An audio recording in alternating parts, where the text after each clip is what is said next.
Welcome to I Love Car Shipping. I'm Richie. Let's elevate. When you think about Crowley, just no right or wrong. What do you think of? What do you know about it? What do you think about it? What is it to you?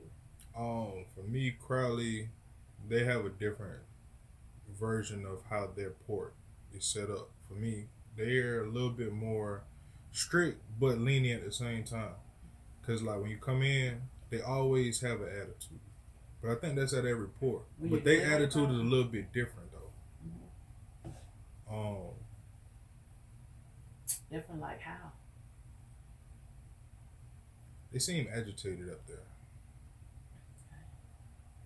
I feel like at the Jacksport or comparing it to Jacksport, even though like they give us a little, it's more of a conversation. It's not. It's kind of like a sibling banter rather than like somebody just being upset that they like right there at that moment You coming gotta into the remember. port. So I think the setup is the thing that's different for them, right? Is they kind of the stuff that they accept and then how they accept it. So their containers is kind of, even though we see a lot of the action going on when we go to the what is the car side? And car, Yeah, but car yard, auto I yard. mean, is that what we're gonna call it? Auto yard, Yeah, you got auto yard and Oh NT. yeah. right? And so and then when it's kind of, I think it's kind of like that. Say even at the guard shack, the people they see every day is the same people. The Blunt Island, they see the same people, but then they see a multitude of different people every day also. So You they know what don't I'm have saying? the opportunity to get into the complacency of being an ass. It's different. You. The thing about Crowley is the point of view. Crowley versus other terminals. Remember, Crowley got their own barge. How many terminals do we operate and deal with? They have their own boat or barge. So how they do business, how you walk in the front door is different. When you get past the initial security at Crowley, all you got is Crowley, baby, right? You ain't got to deal with no more security. You ain't got to deal with their front desk. Like it's no cushioner. They don't have a cushion, so that's why ain't nobody like walking up to the window right now. If you ain't out that window, and there's 10 people in here working, and they just standing at the window, Mm-hmm. what happens? It's something finna get skipped, cause that's why you got that person at the window. So it's gonna be some stuff missing. Now they walk in the door and deal with Henry. Hey, how you doing? And they get in the paperwork. He don't know your introduction. He don't know how you got to getting the paperwork to him even. So everything that you would normally do Mm-hmm. is skipped. So that's the difference between Crowley and some of the other terminals. Is you right on top of the meat and the potatoes. That's why the bar is right there. You like it direct. That's their vessel. Yeah.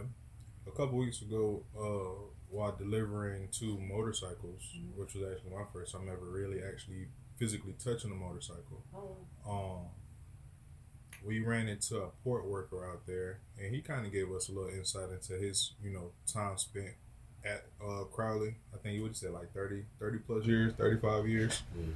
I was able to interview a port worker, and here is a clip of our conversation. Right.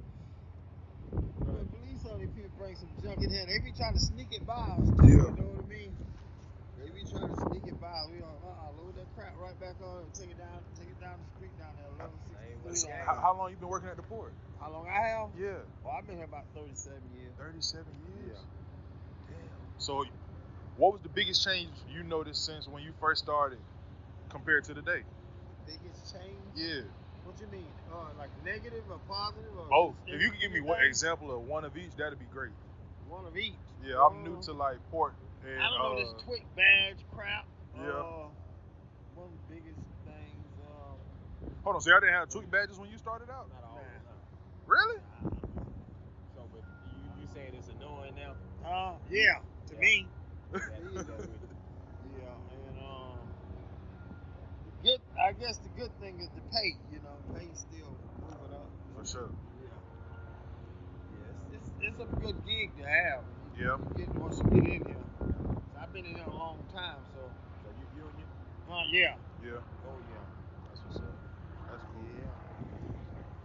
I was kind of thinking about retiring next year. I just turned 62 I just turned 62 this month. Well, congratulations on that. Yeah. Sure. Retiring What does retirement look like for you? Oh, it look good. Yeah, like in a sense, like would you stay in Jacksonville? I ain't trying to get too much into your personal business. Just go to the mailbox, about $7,000 a month. Yeah, that's I'll good. probably make more money just retire than I'll make coming here every day. Yeah, for sure. You gonna stay local? Am I stay what now? You gonna stay local? Stay You from here? Yeah, I'm from here. Yeah, Okay, for sure. born and raised here. Yeah. Okay, yeah. Right out there on US 1. Right there before you get to 295, by that Malabar Motel and all that. Okay, for yeah, sure. that double wide trailer sitting over there, that's my brother right there. Okay. I'm born and raised right here. I know about Red Pole and all that. You done seen all the growth in the city and everything. Yeah. Yeah, man. So your people naturally from here, right? Yeah. Okay. Well, my people from King Street, South Carolina, up there around Charleston. Okay. That's what Charlestown.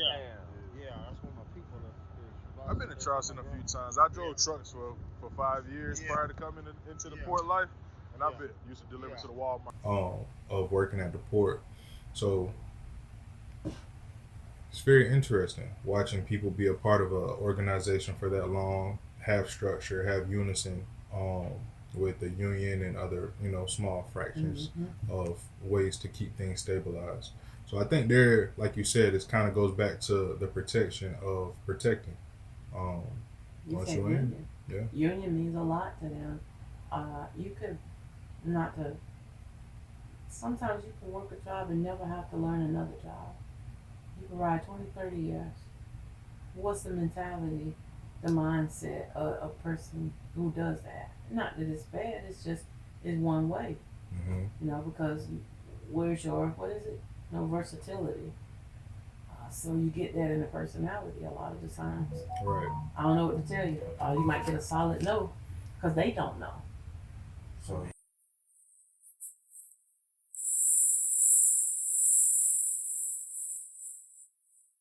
and the process is slightly different. Dealing with each yard, right? So the gentleman at the heavy yard, normally they're familiar with the stuff they see every day. So they get used to seeing you also if you come in.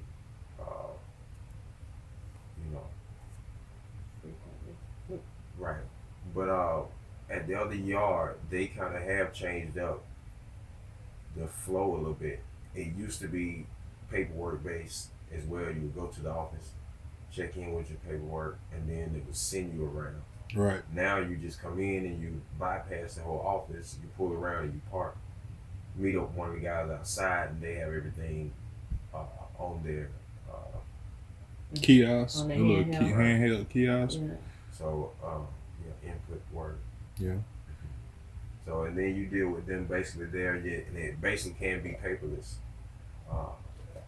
We still advise to have paperwork where you have a VIN and a booking number.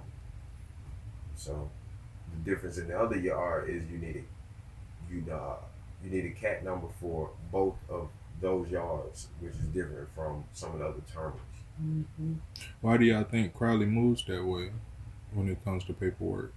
It's the system. Advanced into technology, it's parts of they're a barge, and a lot of the regulations. I won't go down the rabbit hole, but because they go to Puerto Rico, the flag they fly, they're still domestic per se, versus international. So the requirements, the regulatory bodies like Coast Guard, Homeland Security, CBP, all of those regulatory bodies are still there. But what they're looking for and what they need is different because it's internal. It ain't all going out of the U.S. per se, because they sail to Puerto Rico for the most part and some of the Caribbean islands. But they're advancing in their technology. Some people choose not to, and some people do. That's why the CAT number, CAT is, what is it? I think it's Crowley Auto Transport. Well, it's just an acronym for their own booking number. That's their own, like us when we do our booking, our own invoice and not bookings. We do our own invoices. We have our own number. We send it to other companies, and they might pay it out based on, our number and their number. It's internal tracking. Right. So they make us instead of doing it twice, they make us do our tracking like they want it to the first time. So if it don't come in there like they want it, they're not taking it. I think the saying that they use the paperwork still on the heavy yard versus not using it so much on the other side is because they move a little faster based on it all being digital. That's And true. they line those up to be moved as soon as you park them. Immediately. Right. So when you park the heavy, when you go over there and park them, you park them based on like the Size. make and size, right? Mm-hmm. And How so- they loading it on Right, the barge. and then and how it would be loaded on the barge. So it's probably meaning that it's just thinking of that system. That's probably one of the lesser trips that they make. I would think. That's Whether it's good. amount of say if they make 3 trips a week, I think that 2 of them would be consistently the regular automobile, Mhm. Well, and 1 would be the heavy. they have VIN numbers. All the cars have VINs, Mhm. so it's very easy to source against customs against AES. Like when you got a VIN number, that's different than finding a serial number. Yeah. You got homemade trailers. Mm-hmm. You got equipment that may not have no numbers. You know, so they have to verify, and it's easy to verify a VIN number Yep. versus your manpower, because even though they have a VIN number, especially on like the new trucks that we take there, they have a VIN number, right? But guess what they don't have? They don't have dimensions.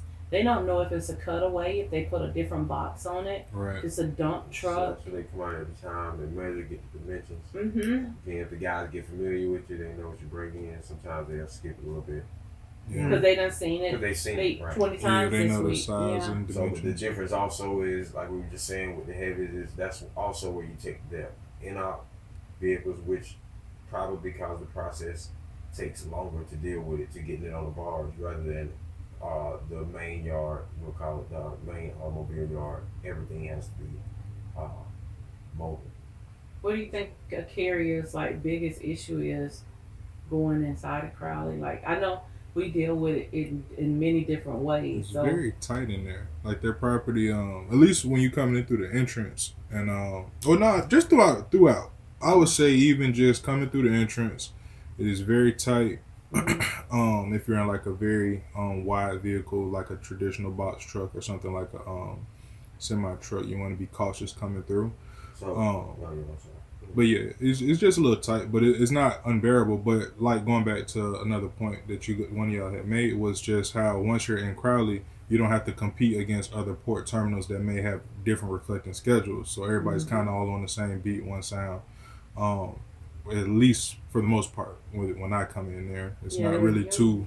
organized. It might be a handful of drivers in there at one time, but they move very efficiently, Yeah. for what I would say, compared to other port terminals that deal with some of the same equipment.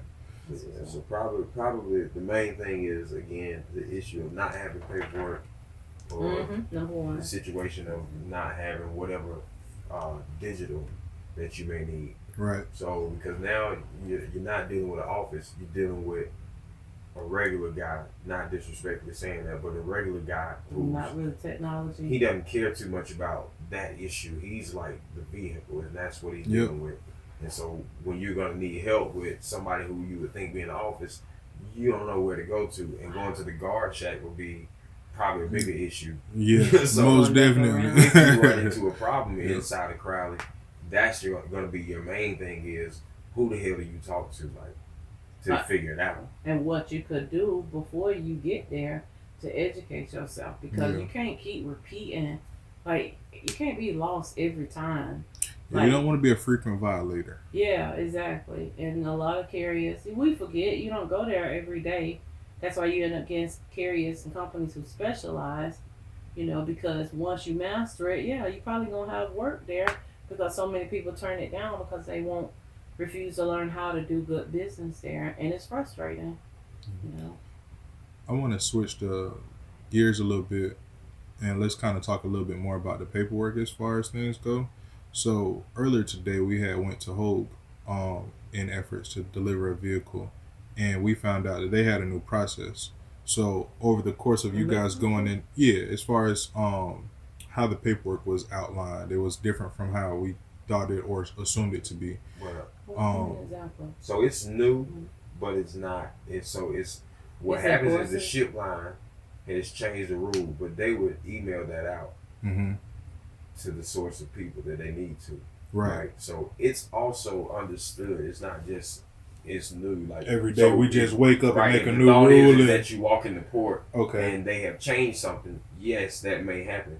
But if it is that you didn't know, well, maybe you didn't know, but somebody Higher up. was, Okay. was understood on that. That's So- So I was- that's our goal here, is to bridge that moment. Mhm. Because sadly, like, you are, I mean, I don't know if it's sadly, but we are the that piece in the middle, Yeah. like, for what you said, you know. And we have companies that give alerts and updates, and I read them and keep up with them, Mm-hmm. but they change.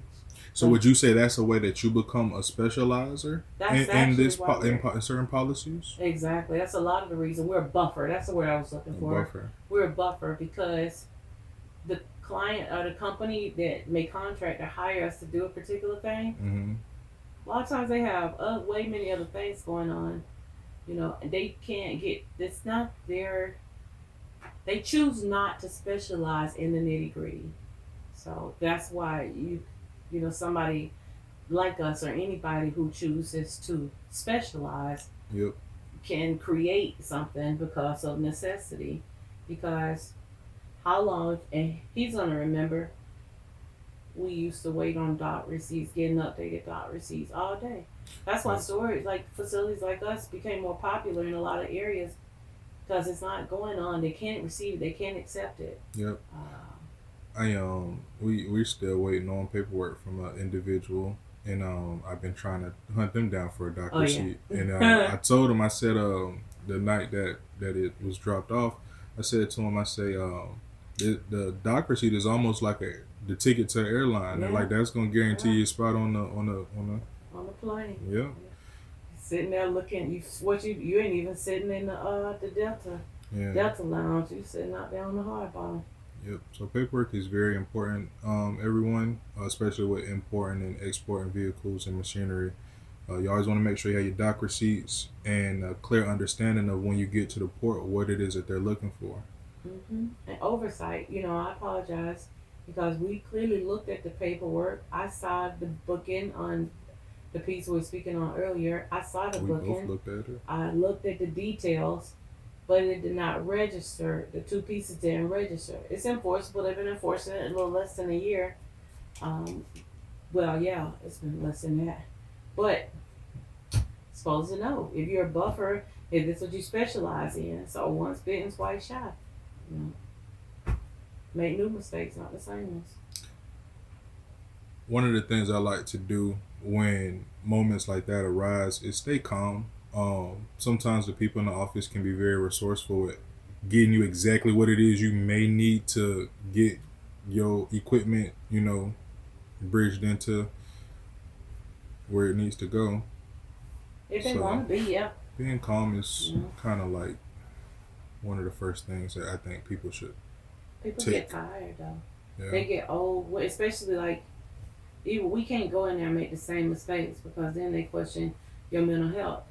So if you are in a position where you get to touch and interact so much with so many different humans, if you can't separate yourself from that, it overwhelms the hell out of you. And that's what happens a lot of times. So we might have made that mistake one time out of 6 months or 3 times out of 6 months. But being professionals, they don't expect us to make it once, Yeah. you know, because sometimes you sit on one side of the desk for so long. Some people never know what it takes to come up with a good end result. Yeah. They know how to run the desk, how to run the office, but if they had to switch sides with you, they would melt immediately. So kudos to like taking the high road to learn all those pieces that make specialized services a necessity. Hey drivers, you got questions, we got answers. Look us up, www.ilovecarshipping.com. Thank you for watching. Listen and subscribe to I Love Car Shipping.